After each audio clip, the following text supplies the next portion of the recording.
Olá, seja bem-vindo ao Salto para o Futuro. Esse é o terceiro programa da série sobre cibercultura e educação. Veja o que é destaque na edição de hoje. No Tabuleiro da Baiana tem tecnologia. Em Irecê, na Bahia, vamos conhecer o projeto Tabuleiro Digital e saber como as atividades do projeto estão mudando a relação de estudantes e professores com o ciberespaço. Também na Bahia, conheça a experiência de um grupo de pesquisa na criação de jogos educativos. Conexão com a história. Veja como uma das grandes revoltas do Brasil colonial é simulada na tela do computador. Conheça também um curso de formação de professores em Moodle, um ambiente virtual de aprendizagem que tem a colaboração como uma das propostas fundamentais. E ainda uma entrevista com o professor da Universidade Federal da Bahia, Nelson Preto. Mesmo aquele que hoje não esteja sendo um aficionado do computador, ele está vivendo esse mundo conectado pela tecnologia. E é por isso que é importante nós estarmos muito atentos sobre a forma como essas tecnologias estão presentes na escola. Está no ar o Salto para o Futuro? Com o programa da TV Escola. O canal da educação.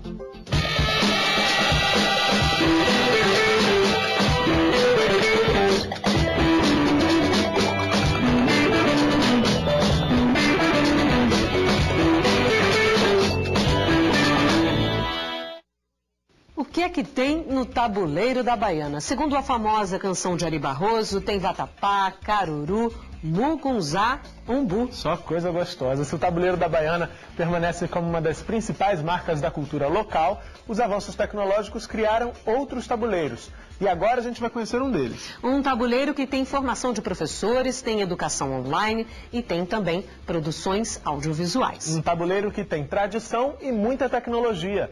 É o projeto Tabuleiro Digital, realizado no Ciberparque Anísio Teixeira, no município de Irecê, na Bahia. E vejam vocês, quem conta essa história pra gente é a nossa repórter e baiana, Lara Carvalho. No Ponto de Cultura Ciberparque Anísio Teixeira, as tecnologias digitais são utilizadas para valorizar a cultura local. O Ponto de Cultura é uma iniciativa da Universidade Federal da Bahia, em parceria com a Prefeitura da cidade de Irecê, no sertão baiano. As oficinas para a formação de jovens merecem destaque no projeto. Nós permanecemos com o projeto que é de formação de jovens, porque foi uma coisa que a gente viu que dava certo, né? Que é uma coisa assim, muito interessante, trabalhar com jovens na formação de produção de áudio, audiovisual, produção gráfica, manutenção de computadores. A gente trabalha com a questão da rádio web, que nós temos a rádio, né, que é a Rádio Ciberparque. Nós trabalhamos com a produção de vinhetas, utilizando todas esses trabalhos, é tudo utilizando o software livre. Trabalhamos com a produção de imagem, trabalhamos com vídeos. Tudo isso num campo voltado para a inserção dos jovens nessa cultura digital. Moisés começou a frequentar as oficinas do projeto e percebeu que se identificava com o universo da cibercultura. A experiência resultou na criação de uma empresa em parceria com outros ex-estudantes. Com o passar do tempo, nós montamos um grupo aqui no Ciberparques e formamos uma empresa, que foi a primeira empresa de software livre do interior da Bahia. E aí logo conseguimos um contrato com a Câmara Municipal dos Vereadores.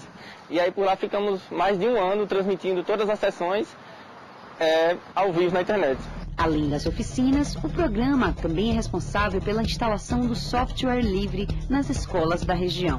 Até hoje estamos aí trabalhando nesse projeto Ponto de Cultura, com o intuito de estar divulgando a questão da cultura digital, né? A maior inserção da comunidade nessa nova era da tecnologia e trazendo assim uma ênfase bem forte ao uso do software livre, né, que também é uma política pública. O Ponto de Cultura também deu origem a um outro projeto chamado de Tabuleiro Digital, um espaço onde qualquer pessoa da comunidade pode acessar a internet de graça e fazer cursos de informática. A ideia é fazer com que os visitantes façam suas pesquisas em pouco tempo, permitindo assim que outras pessoas possam circular pelo espaço. É um espaço ótimo, é um lugar onde as pessoas podem acessar a internet sem precisar estar pagando e utilizar para fazer pesquisa, trabalhos escolares e também até se comunicar com outras pessoas em outros lugares. Vanúzia é auxiliar de informática de uma escola em Irecê. Ela procurou o projeto para aprender a usar o software livre. Gostou tanto que hoje faz um curso sobre esse programa, que permite aos usuários ter acesso gratuito ao mundo da internet, sem ter a obrigatoriedade de adquirir um software comercial. Eu já sabia alguma coisa, mas aprendi muita coisa, principalmente usar software livre, que pra gente era uma necessidade, já que na nossa escola trabalha com esse programa. Ótimo.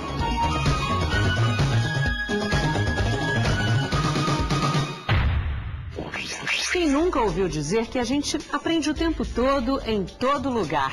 Com as diversas formas de interagir disponíveis hoje, essa ideia ganha força. Essa forma de ver as possibilidades de aprendizagem está relacionada ao chamado currículo multirreferencial, tema do contexto de hoje.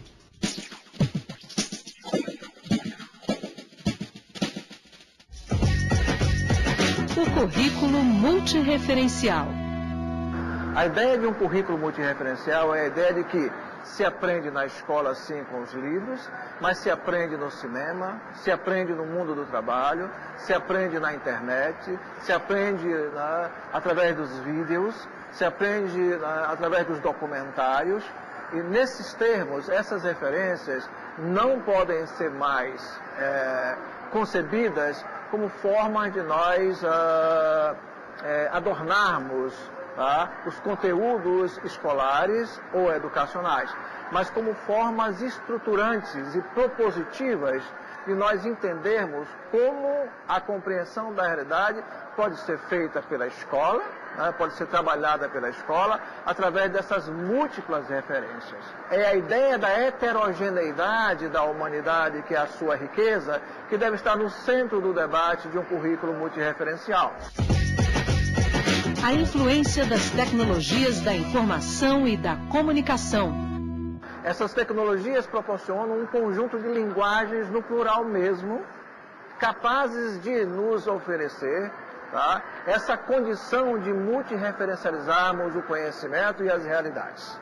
Tanto cognitivamente, quanto afetivamente, quanto na relação com o nosso corpo, elas produzem novas compreensões, novas formas de compreender o mundo. Essas tecnologias, elas nos aproximam das culturas diferenciadas.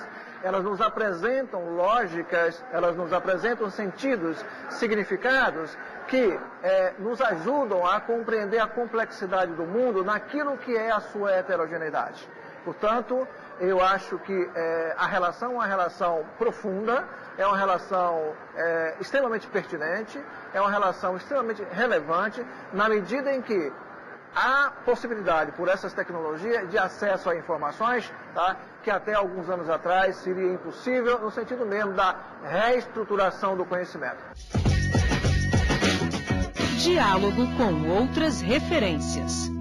Uma das experiências fundamentais que, inclusive, hoje a educação vem reivindicando é que, por exemplo, a cidade seja um locus, uma possibilidade de formação através de aprendizagens, onde os diversos sítios culturais da cidade, os diversos sítios históricos da cidade sejam mobilizados, as diversas histórias contadas pelos moradores sejam mobilizadas no sentido de que, pelas diversas referências que produzem, possam criar um currículo muito mais próximo das realidades, por exemplo, onde os alunos vivem, onde os alunos aprendem. Esse conjunto de possibilidades, o cinema, o documentário, o vídeo, os fóruns, o blog, podem ser utilizados como processos dialógicos intensos, interativos intensos, estruturantes, propositivos, para nós criarmos formações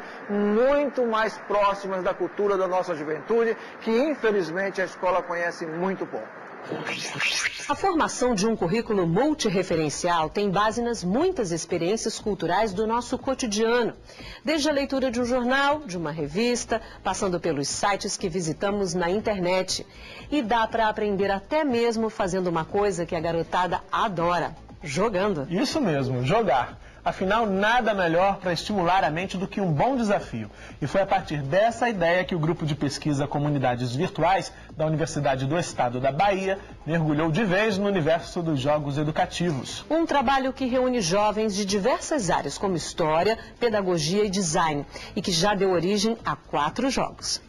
O grupo de pesquisa Comunidades Virtuais aposta no conceito de multirreferencialidade. A equipe desenvolve jogos eletrônicos educativos, realiza pesquisas sobre a cultura digital e promove a formação de professores. O grupo, que foi criado em 2002, é cadastrado no Conselho Nacional de Desenvolvimento Científico e Tecnológico. A gente acredita firmemente que os jogos comerciais, eles também podem contribuir para a questão da aprendizagem. Porque ao entrar no jogo, sempre que você entra no jogo, qual é o objetivo? É solucionar um problema. Você é desafiado a solucionar um problema. Para solucionar esse problema, você vai precisar de determinadas habilidades cognitivas, que já estão consolidadas ou que serão desenvolvidas a partir desse desafio. O primeiro jogo desenvolvido pelo laboratório foi inspirado na Revolução Francesa. Na primeira fase do game, é possível encontrar personagens históricos. Um deles é o filósofo Jean-Jacques Rousseau. A equipe também foi responsável pela criação de outros 3 jogos eletrônicos. O grupo é formado por profissionais de diversas áreas do conhecimento, como história, design e pedagogia. Primeiramente, a gente faz uma reunião de brainstorming, na qual participa todos os integrantes de programação, de design, e a gente começa a definir qual o tipo do jogo, qual a arte conceitual ali que vai ter no jogo, qual o motor também que vai ter o jogo. Então, a partir daí que o roteiro começa a ser desenvolvido. Rafael é designer gráfico e sempre gostou de jogos eletrônicos. Ele entrou no grupo quando ainda era estudante e hoje faz a produção gráfica dos games. Eu não enxergava esse cenário da indústria de jogos aqui no Brasil. Então, me possibilitou principalmente isso, de estar em contato com essa área que eu realmente não tinha noção de como funcionava. Antes eu era simplesmente um consumidor de jogos, então eu não entendia como é que os jogos eram feitos, qual era o procedimento todo, e agora eu tenho todo esse conhecimento, obviamente que da nossa realidade, né? Mas eu passei a ter um conhecimento que eu não achava que fosse possível ter aqui dentro do Brasil. A equipe de pedagogia faz a divulgação dos jogos nas escolas, para que eles possam ser utilizados como mais um recurso de aprendizagem. Quando a gente desenvolve o jogo, a nossa intenção é que esse jogo ele possa ir para as escolas, né, para a comunidade escolar. Então, a gente, após desenvolver o jogo, a gente vai para as escolas, entra em contato com a coordenadora, com os professores e realiza a pesquisa. A grande dificuldade é trabalhar com os professores. Porque como isso não faz parte do universo deles, como eles não conseguem ainda construir sentidos, então eles preterem isso como uma possibilidade pedagógica. É por isso que a gente esse ano intensificou o processo de formação. Fizemos quatro grupos de trabalho para tentar possibilitar que o professor imerja nesse universo e a partir dessa imersão ele possa construir um sentido.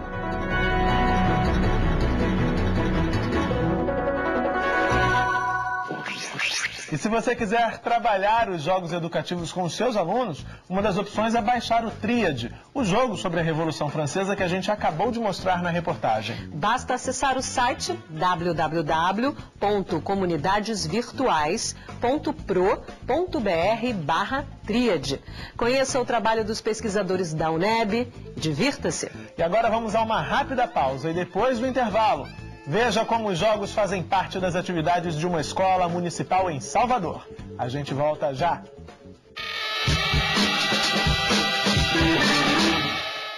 Você não precisa ir muito longe para conhecer coisas interessantes.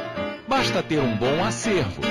E olha só o que vai ter no próximo programa. O documentário A Origem da Vida vai nos ajudar nesse trabalho. É uma oportunidade de conhecer e discutir os processos físicos e químicos que favoreceram a vida e a evolução das espécies. E quem será o professor convidado para conversar com a gente? O professor de Química João Roberto Mazei também vai nos ajudar no trabalho. Fique ligado na nova temporada do Acervo, episódio A Origem da Vida.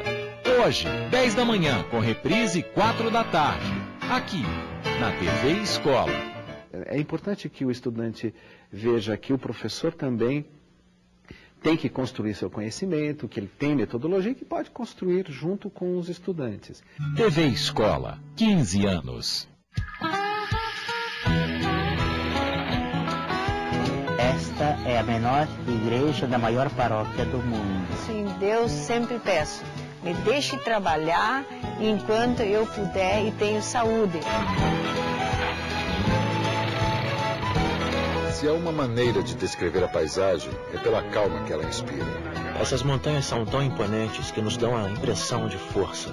Esses picos, esses riachos, esses vales, eu acho que nunca vi algo tão bonito.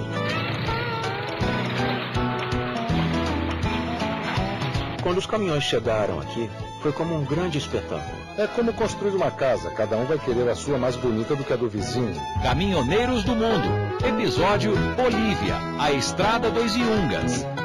Amanhã, meio-dia, aqui na TV Escola.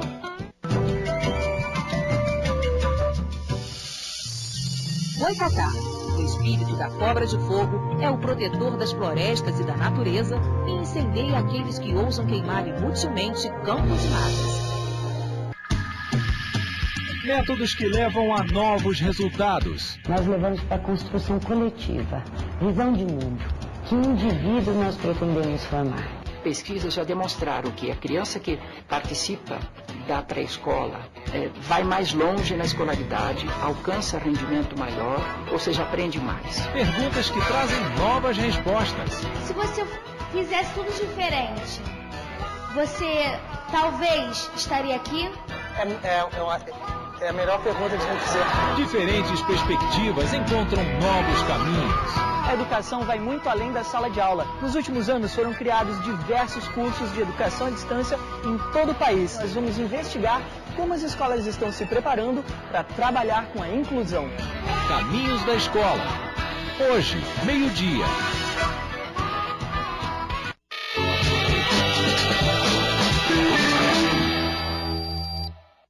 Salto para o Futuro está de volta no terceiro programa da série que fala sobre educação na era da cibercultura. Revolta de Búzios, Revolta dos Alfaiates ou Conjuração Baiana.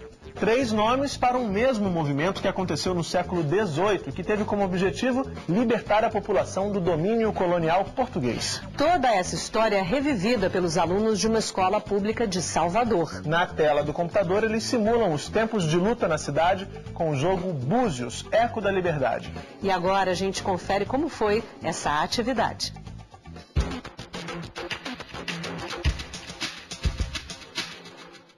Hoje nós vamos estudar a Revolta de Búzios, ou a Conjuração Baiana, né, como nós já vimos em sala, de uma outra forma, através de um jogo bastante criativo, interativo, que aborda justamente essa revolução. E os escravos eram caçados como animais antigamente, para trocar dinheiro por dinheiro. Que eles se revoltaram com um bocado de gente para parar com os impostos, que os brancos estavam cobrando muitos impostos para eles. O que eu acho mais interessante desse jogo é que ele não vai oferecendo respostas prontas. O aluno vai criando o próprio caminho, né? Vai descobrindo, à medida que vai jogando, formas, soluções de mudar de fase, né?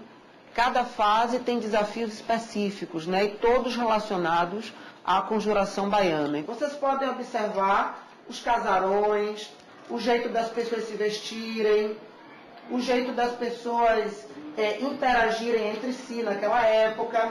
O jogo eletrônico ele é fascinante para o aluno, ele é motivador, ele é estimulador, ele realmente atrai o aluno para a sala de aula.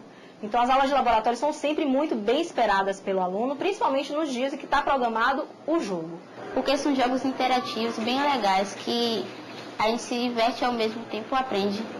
Tentem lembrar aspectos da revolução que nós trabalhamos em sala e que vocês fizeram pesquisa.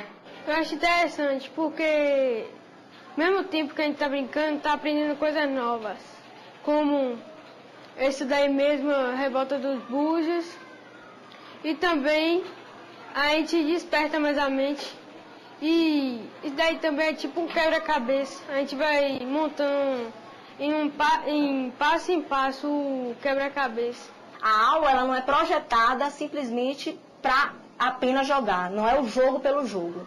É o jogo de forma contextualizada, de forma bem fundamentada pelo professor e o tempo todo com o professor fazendo intervenção com esse aluno. Você vai ter que fazer o que com ele? Convencer ele que exige aquele movimento e convencer esse no que está aqui dentro. Cada fase apresenta desafios específicos e o grau desses desafios vão se modificando à medida que eles vão jogando e vão dando as respostas ao que é pedido.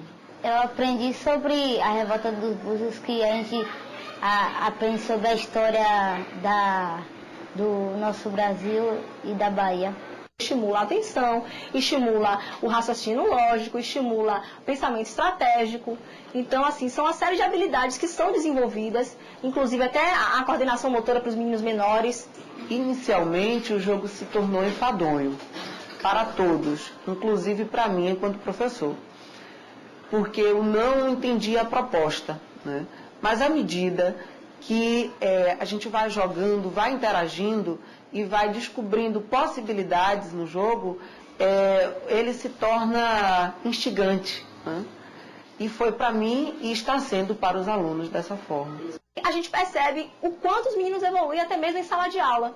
Evoluem não só naquele conteúdo, naquela habilidade que está sendo trabalhada, que foi planejada para aquela aula, mas evolui também no seu desempenho em sala de aula, em outras disciplinas, em outros momentos.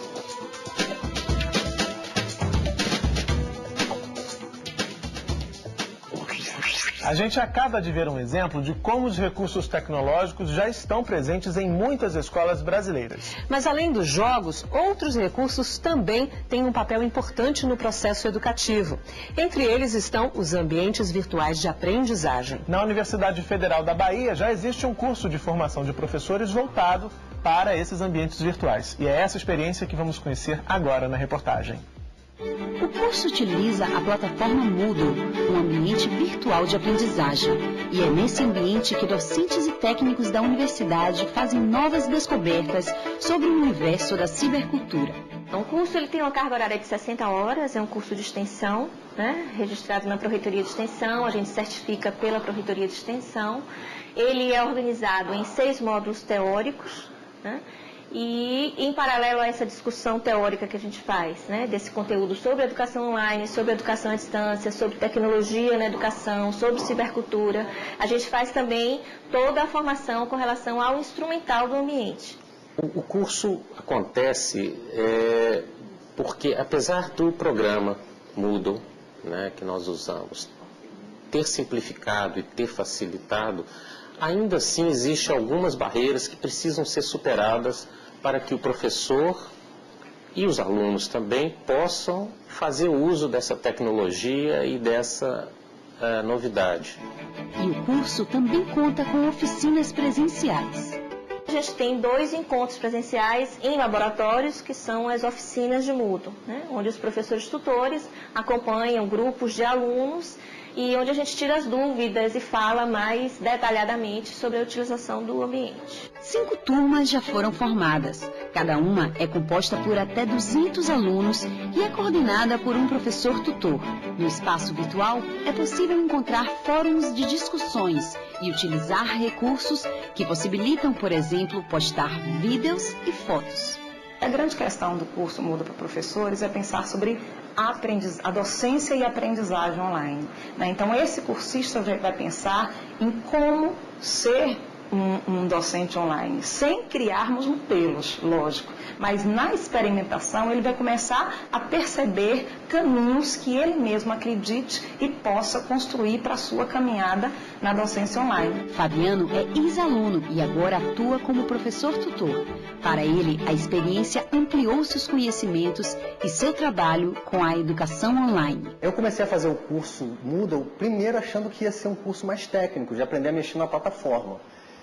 E assim, foi na verdade uma surpresa, uma boa surpresa, que o curso é extremamente rico também em discussões teóricas sobre educação online, sobre educação à distância, sobre cibercultura.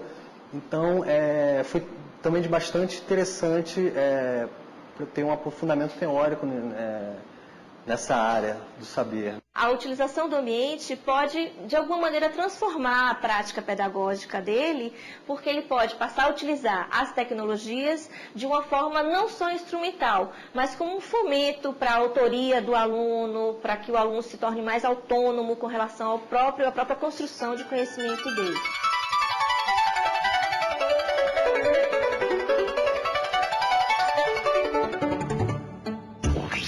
Ambientes virtuais de aprendizagem, jogos educativos, softwares livres. Todas essas inovações ganharam força a partir do desenvolvimento da internet. E essas propostas de uso educativo da rede mundial de computadores vêm sendo desenvolvidas na Bahia desde 1994. Essa história a gente vai saber com detalhes depois do intervalo, na entrevista com o professor Nelson Preto, da Universidade Federal da Bahia. Ao pensar em educação, se eu penso em currículo multireferencial, se eu penso numa educação mais dialógica, se eu penso na diferença como fundante, se eu penso em todos esses conceitos presentes na educação, eles têm que estar presentes também na educação à distância. Salto para o futuro, volta já.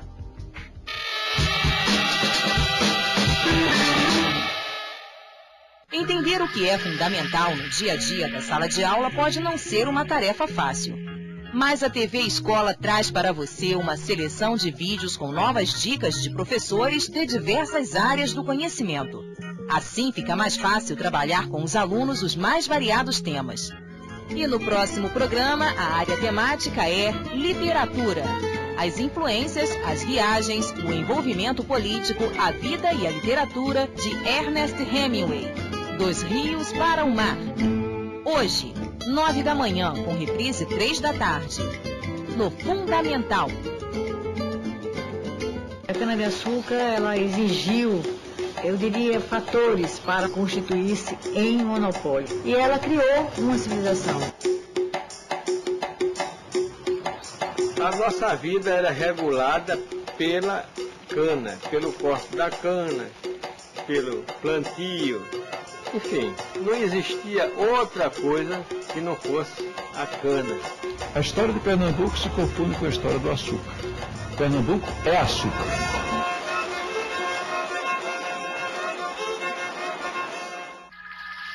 Albert Einstein não acreditava no acaso, mas o acaso foi decisivo no traço de Paul Klee, expressionista, cubista, surrealista, um pintor sempre atrás do equilíbrio. Equilíbrio determinado, quem diria, pelas leis da física, assim como o som da orquestra regida por Toscanini. Maestro notável, se recolheu em casa depois de perder a memória.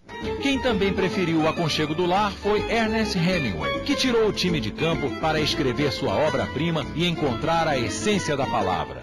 Palavra, forma, movimento e matéria. Em Biografias, o legado do pai da ciência moderna. Einstein no dia a dia. Amanhã, 10 da noite. Aqui, na TV Escola. Dá para começar a pagar a faculdade só depois de se formar? Com o FIES dá. Agora, o aluno financia seu curso em uma faculdade particular e só começa a pagar 18 meses depois de formado. Em alguns casos, não precisa nem de fiador. Com o FIES, Programa de Financiamento Estudantil, ficou mais fácil fazer o curso superior que você quiser. Informe-se no portal do MEC e faça a sua inscrição. Com o FIES dá. Ministério da Educação, Governo Federal. Um historiador fora do comum entra em ação. Aqui estou eu, o intrépido James Burke. E trata de assuntos do nosso cotidiano, buscando ligações entre fatos mundiais, realizações científicas e personalidades da história não muito conhecidas. Comentários do físico e mestre em engenharia nuclear Luiz Pinguelli Rosa. Na energia nuclear você acumula muito material radioativo. Esse é o grande problema da energia nuclear e que está ocorrendo no Japão. Não perca a semana temática Conexões. Hoje, 9 da noite. Aqui, na TV Escola.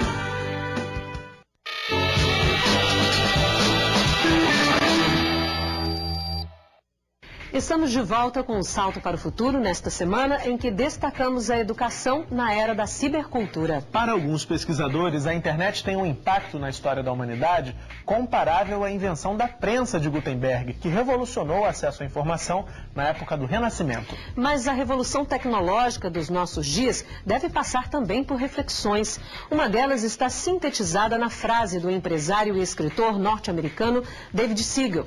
É preciso encarar a internet não como uma rede de computadores, mas como uma rede de pessoas. E para falar sobre o papel das tecnologias digitais na educação, a repórter Lara Carvalho conversou com o professor Nelson Preto, da Universidade Federal da Bahia. Confira.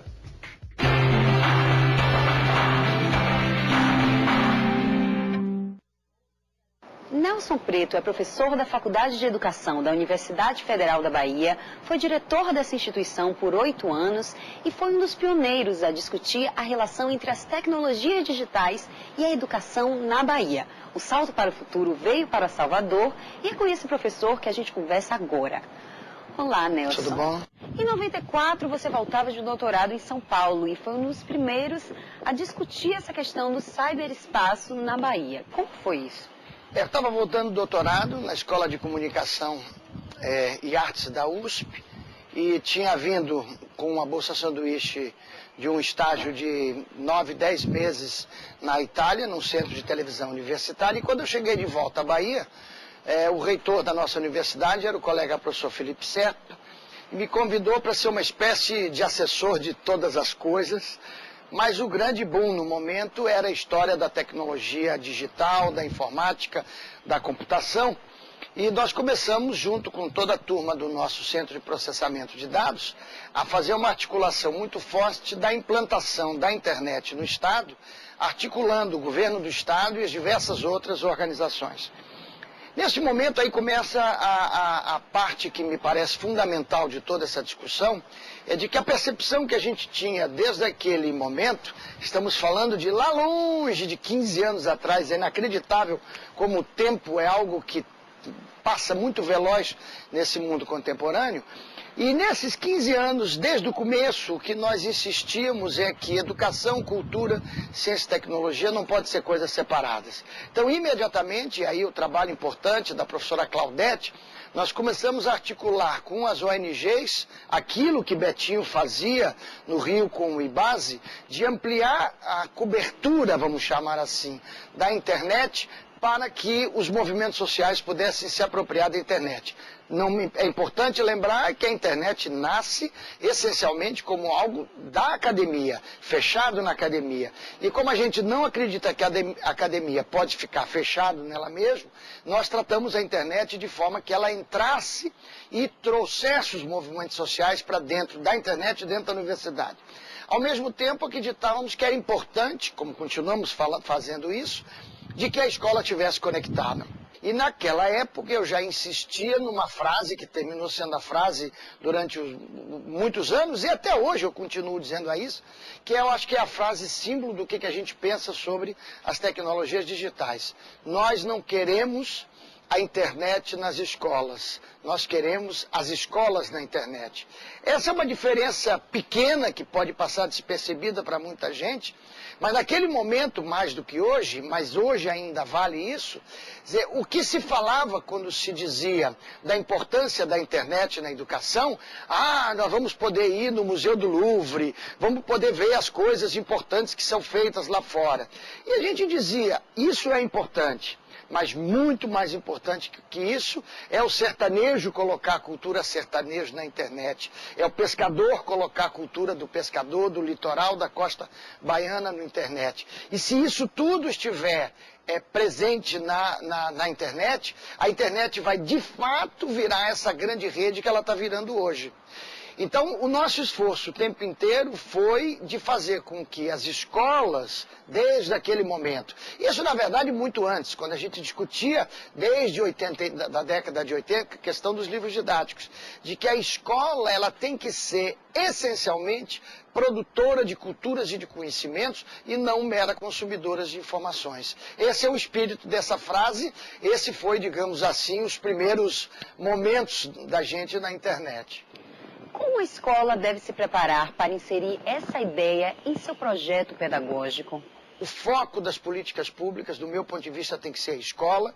E quando o foco é a escola, nós estamos falando em professor, infraestrutura, arquitetura da escola, é uma vergonha, é completamente incompatível com a ideia de um currículo que tenha essa lógica da multirreferencialidade, esse currículo hipertextual que conecte tudo. O professor tem que ser bem pago, o professor tem que ser formado de forma permanente. E isso vale para a escola dos primeiros anos, como vale para a universidade. Quer dizer, a nossa universidade, com essa perspectiva mercadológica que assolou a universidade, no mundo inteiro, no meu ponto de vista, está morrendo. Quer dizer, ela não está conseguindo se constituir no espaço da rebeldia, que é a única possibilidade da produção do conhecimento. Então, as escolas, de uma maneira geral, o sistema educacional, ele tem que se constituir essencialmente enquanto um espaço de rebeldia, um espaço de criação. As redes digitais, nesse contexto, são fundamentais. Então, para a escola poder funcionar, ela precisa de infraestrutura, redes, mobiliário, arquitetura escolar, precisa de professor fortalecido, precisa de formação continuada, precisa de professor bem pago, precisa de que o professor volte a ser aquilo que o Giraud chama de... o Henri Giraud chama de professor como intelectual, e eu prefiro, aperfeiçoando essa frase dele, dizer um professor como um ativista. Né? Um bom ativista, ele é essencialmente um intelectual, porque ele consegue conectar todos os conhecimentos, todos os saberes, mas não só isso, quer dizer, ele não consome a cultura, ele não consome o conhecimento para ficar com esse conhecimento para ele. Ele consome o conhecimento para, na verdade, dialogar com o conhecimento dos grandes pensadores, das outras pessoas. Quando ele dialoga, ele também se expõe. É isso que a gente precisa resgatar na escola. As crianças precisam se expor mais, os professores precisam se expor mais, eles precisam ser essencialmente comunicadores. Os espaços multirreferenciais seriam todos os espaços onde seria possível ensinar e aprender, até mesmo sem a presença de mediadores formais. De que maneira o cyberespaço entra nesse contexto? Ele entra já estando dentro, quer dizer, não tem como você pensar em que essas tecnologias digitais, o ciberespaço, esteja fora e vai entrar. Quer dizer, ele já é isso aqui que nós estamos vivendo, é a câmera digital, é isso depois no YouTube, é lá no nosso RIP, que eu espero que a gente fale um pouquinho depois, é o salto para o futuro circulando, sendo remixado, sendo recortado, é a meninada trocando música pelas redes de troca peer-to-peer ou BitTorrent, coisas similares. Enfim, quer dizer, o que é importante é dizer que mesmo aquele que hoje não esteja sendo um aficionado do computador, ele está vivendo esse mundo conectado pela tecnologia. E é por isso que é importante nós estarmos muito atentos sobre a forma como essas tecnologias estão presentes na escola. Na escola ou em qualquer outra instituição que busque a chamada perigosa expressão inclusão digital. Porque uma coisa é você colocar essa meninada, jovens, com acesso às tecnologias, para que elas continuem sendo trabalhadores de segunda categoria. Infelizmente, várias escolas e vários projetos de inclusão digital fazem isso. Então, os filhos dos ricos têm em casa o acesso dentro dos seus quartos fechados, com computadores de última geração e suporte 0800. E os filhos dos pobres vão para telecentros, infocentros ou escolas ensinar planilha de texto e processador. Quer dizer, na verdade, você está dizendo que esse que vem de família pobre, vai ficar o resto da vida numa posição secundária na sociedade. É isso que a gente não quer. Então, o que a gente quer é que essa imersão na cibercultura seja uma imersão plena. Por isso que a gente insiste de que a presença dessas tecnologias não pode ser como ferramentas auxiliares da educação. Elas não são ferramentas, elas são elementos que, ao entrarem na escola, terminam explodindo a lógica da escola, essa lógica careta de tudo amarradinho, tudo fechado, sem criação, sem possibilidade da criação do novo. Isso demanda um professor muito mais fortalecido. Um professor que tenha a possibilidade de articular essas múltiplas linguagens, esses múltiplos saberes. Um professor, eu costumo dizer, que seja um negociador permanente da diferença. Então a diferença tem que entrar na escola não como um pitoresco, o índio, o baiano, o elevador Lacerda para ilustrar. Isso entra como pitoresco e não vale nada. Ele tem que entrar como elemento de cultura. E ele tem que entrar como diferente para cada vez ser mais diferente. Então não basta a gente respeitar a diferença. A gente tem que enaltecer as diferenças. E as tecnologias ajudam isso, porque elas possibilitam que a comunicação se dê planetariamente. Se nós não estivermos tendo possibilidade de um bom diálogo, eu digo tchau e benção, eu vou conversar com meus amigos italianos e te deixo aqui. Você percebe? Quer dizer, antigamente não. Se eu não conversava com aquele que estava na minha frente, eu não teria com quem conversar. Hoje não. E os meninos ainda são mais virados no cão ainda. Porque eles fazem isso em 15 telas ao mesmo tempo. É o que a gente chama de geração alt-tab. Então nós que somos mais velhos ficamos doidos quando começa aquele barulhinho. Eles estão falando com 10. Eu, quando vou falar com 2 ou 3 nos mensageiros instantâneos, às vezes respondo errado, respondo para um o que era para o outro. Eles não, eles sabem exatamente com os 10 falando e estão ao mesmo tempo baixando música, misturando música, jogando, lendo, escrevendo. É outro tema que dizem que não escrevem, escrevem muito, essa juventude escreve muito. Então essa escola, ela tem que ser uma escola rica, que abrigue toda essa diversidade e enalteça essa diversidade. Você defende a ideia de que os conteúdos disponibilizados na web possam ser reutilizados por outras pessoas, que por sua vez estariam livres para fazer novas criações a partir da ideia original. Você chama essa prática de remixagem. Como seria isso? Eu, na verdade, defendo entusiasticamente essa lógica da remixagem, que não é uma criação minha. Essa ideia da remixagem é algo que está aí no mundo da cultura, particularmente no campo da música. Foi aonde essa coisa começou com os DJs e com os movimentos como o Tecnobrega no Pará e tantos outros, o hip hop em vários lugares. A ideia, e de novo retomamos a história do diálogo entre os saberes, do diálogo entre os produtos culturais, entre as produções culturais. O que a gente quer é que uma produção ela possa ser apropriada por cada criança, por cada jovem e por cada professor, e a partir desta produção outra produção possa surgir. Ou seja, a partir daquilo que eu pego que você fez, eu produzo algo em cima do que você fez, junto com o que o outro fez, junto com o que o outro fez, e essa mistura vai criar o meu novo produto, que eu também vou liberar com a mesma licença, de tal forma que o próximo possa também pegar esse material e remixar e trabalhar por cima dele. O que eu estou dizendo é que com isso nós vamos criar um círculo virtuoso e permanente de produção de conhecimentos e de culturas. Esse tem que ser o papel das políticas públicas. Eu tenho que produzir artigos, livros, filmes, vídeos na universidade, com dinheiro público. Isso tem que ser imediatamente liberado para todo mundo poder se apropriar dele e passar a produzir em cima. Com isso, o que acontece? Primeiro, diferente do que alguns dizem, não significa que eu estou abandonando a alta cultura, que eu estou abandonando a ciência moderna. Não, eu estou apenas estabelecendo um diálogo com a alta cultura, um diálogo com a língua culta, um diálogo com a ciência moderna, com os saberes que estão aqui, no meu entorno, na minha cultura, no meu espaço de vida. Ao dialogar esses conhecimentos, eu aprendo aquele conhecimento, que é o conhecimento estabelecido, nós temos que aprender, tem que saber as leis da física, tem que saber as equações da matemática, mas eu não vou saber isso de forma abstrata, eu vou saber isso dialogando com a minha prática cotidiana. Então, a construção de espaços que possibilitem esse diálogo permanente entre o conhecimento e a cultura produzida, e aquela que vai ser criada e estimulada para ser produzida a partir da inserção cultural na sociedade, é que vai dar o caldo dessa escola criativa que a gente defende. Vamos falar agora de formação de professores. Na educação à distância, os profissionais são colocados diante de novas formas de aprendizagem.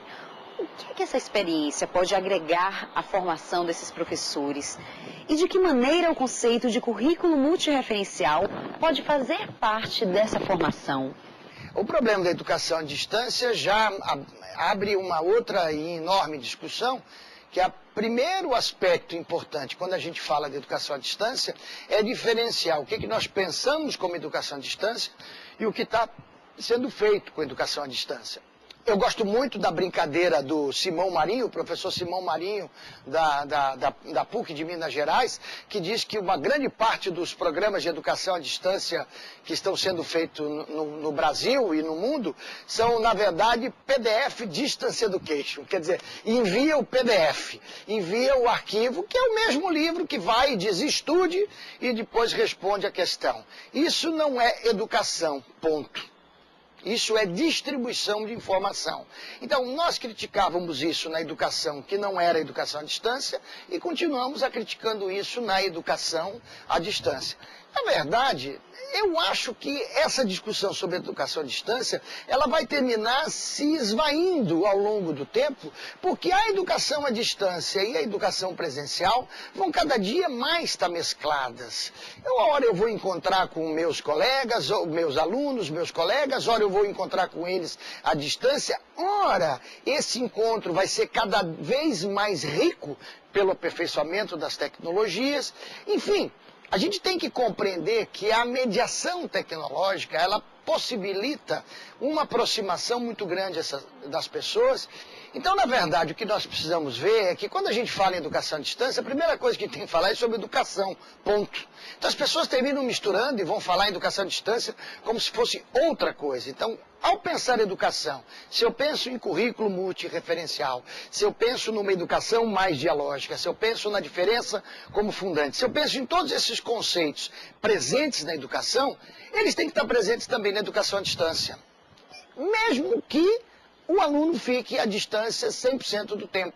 Então, a ideia de que a tecnologia, ela pode, e a tecnologia cada vez evoluindo mais. Então, essa coisa de que o contato físico, isso até vai modificar daqui a um tempo. Estão desenvolvendo aí equipamentos que você sente cheiro de livro, para aqueles que tinham saudade de livro, e essas coisas. Então, a ideia de que a tecnologia, ela de fato distancia as pessoas, não necessariamente é correta.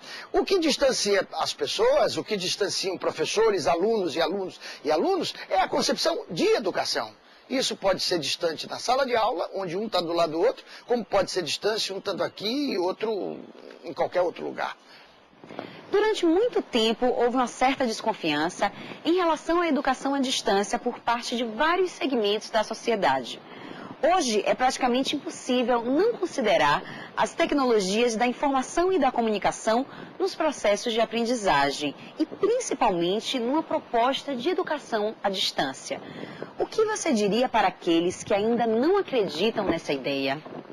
Bom, a primeira coisa é que qualquer pessoa tem que ficar atento quando fala em educação é perceber os propósitos das políticas públicas e do trabalho dos profissionais que atuam nessas escolas. Então, eu não tenho que acreditar cegamente nem em programas de educação à distância, nem em programas de educação presencial, nem em emissora de televisão A ou B.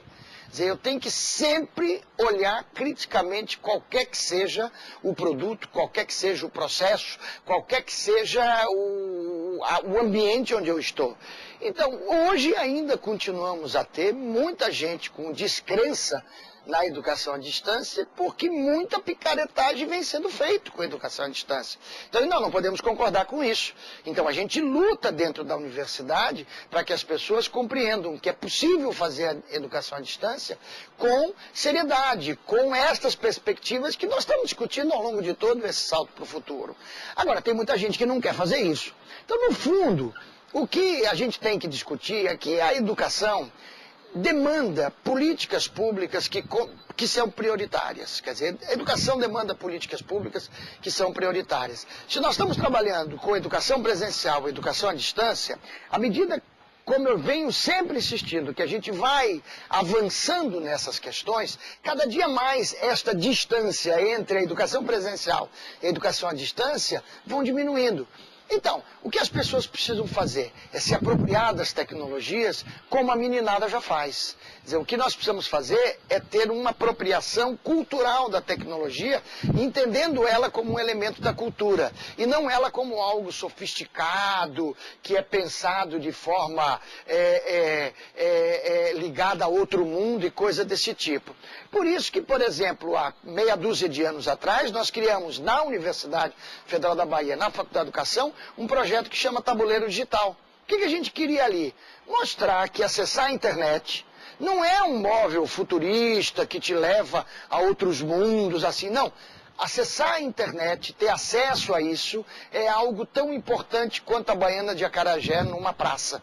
Então, esse elemento de cultura que articula todas essas tecnologias, para mim, é fundamental. Uma das coisas que a gente sempre tem que insistir em todas essas discussões que nós estamos fazendo aqui nessa entrevista e seguramente em todo Salto para o Futuro, é de que isso não é algo simples de se modificar. Quer dizer, é muito mais simples eu preparar uma fichinha de aula e ficar ali na sala com a aula decorada. Só que isso não é educação. Então, a dificuldade que nós temos, é por isso que eu insisto na ideia de que o professor tem que ser fortalecido. Não adianta políticas públicas que sejam mirabolantes do ponto de vista das ideias e das concepções, se o professor ali na ponta não for fortalecido, porque é ele que tem que executar a política pública, é ele que faz a educação dentro da escola. É por isso que todas as dificuldades, que serão muitas, porque essas tecnologias na escola atrapalham muito. Não vai ser tudo organizadinho, os meninos tudo quietinho. Eles vão estar no maior rebuliço o tempo inteiro. Então o professor tem que ser fortalecido, porque a escola vai viver uma outra energia, uma outra ebulição, que não é a ebulição, que não é o típico do marasmo, da quietude, do apenas consumir informação. O último quadro do Salto, você já sabe, é o mosaico. E a pergunta é: o que muda na educação com a cibercultura?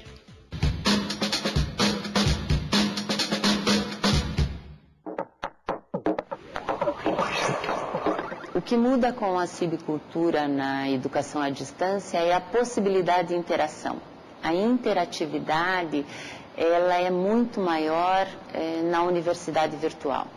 No Brasil, a gente tem alguma restrição legal para que se trabalhem com cursos totalmente à distância virtuais, mas assim que a gente conseguir superar isso, eu tenho certeza que ganharemos muito e haverá um crescimento ainda maior. O que muda com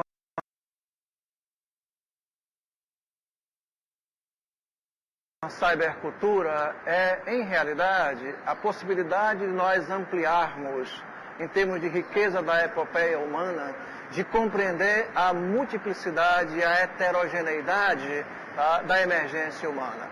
Da perspectiva curricular, essas mudanças são dramáticas e fundamentais para uma formação ética, estética, cultural e espiritual dos nossos alunos. Ela deixa de ser a distância, não é? Quer dizer, deveria deixar de ser a distância e se transformar em educação online, docência online. A tecnologia deixar de ser ferramenta e se transformar em interface. Acho que muda muita coisa. Se a gente fizer um histórico da educação à distância, né, inicialmente pautada ali em materiais autoinstrucionais, material impresso, e agora com toda essa possibilidade das redes sociais, das questões dialógicas, né, das questões coautorais, da possibilidade do aluno ser coautor daquilo que ele está aprendendo, desenvolvendo produtos, postando esses produtos. Então, acho que a cibercultura, ela traz para o âmbito da educação à distância um enfoque muito mais coautoral, mais participativo, e coloca o aluno como o sujeito do seu processo de aprendizagem. E o programa de hoje fica por aqui. Amanhã, quinta-feira, o Salto abre espaço para a gente conhecer outras experiências sobre cibercultura e educação. É isso mesmo. Quinta-feira é dia de entrevistas aqui no Salto. Não perca. A gente tem um encontro marcado com você amanhã. Aqui na TV Escola. O canal da Educação. Tchau. Tchau.